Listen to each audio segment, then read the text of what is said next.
আন্তর্জাতিক সম্প্রদায়কে বৃদ্ধাঙ্গুলি দেখিয়ে গাজার রাফায় অভিযানে নেমে মহাবিপদে ইসরায়েল। হামাস নির্মূল করে ইসরায়েলি সেনারা রাফা ছাড়বে বলে নেতানিয়াহু ঘোষণা দিলেও পদে পদে হামাসের পরিকল্পিত চোরাগোপ্তা হামলায় নাস্তানাবুদ দখলদার সেনারা।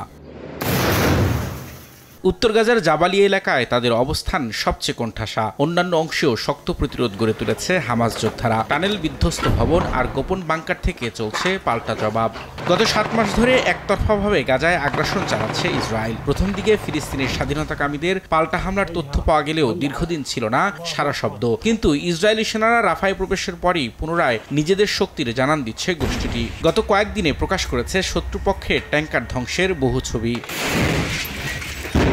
অথচ কয়েক মাস আগেই স্বাধীনতাকামী এই গোষ্ঠীটির অস্তিত্ব নির্মূলের দাবি করেছিল তেল আবিব। গোপন টানেল, গোলাবারুদের আস্তানা ধ্বংসেরও দাবি করা হয়। তবে ইসরায়েল যে তাদের কিছুই করতে পারেনি তা আবারও জানান দিল হামাস। ফিলিস্তিনের স্বাধীনতাকামী সংগঠনের পরিকল্পিত হামলায় প্রায় প্রতিদিনই প্রাণ যাচ্ছে জায়নবাদী সেনাদের।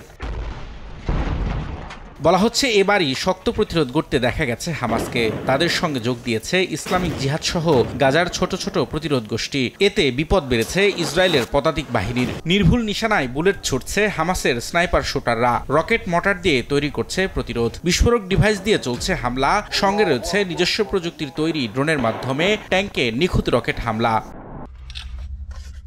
রাফার অলিগলিতে ট্যাঙ্ক দেখলেই সুড়ঙ্গ থেকে বেরিয়ে মুহূর্তেই তা গুড়িয়ে দিচ্ছে হামাস যোদ্ধারা। আল সালাম এলাকায় আইডিএফের বহু সদস্য ও ট্যাঙ্ক ধ্বংসের দাবি করেছে হামাসের সশস্ত্র শাখা কাশেম ব্রিগেড। জাবালিয়া সহ বিভিন্ন এলাকায় চলছে তুমুল লড়াই।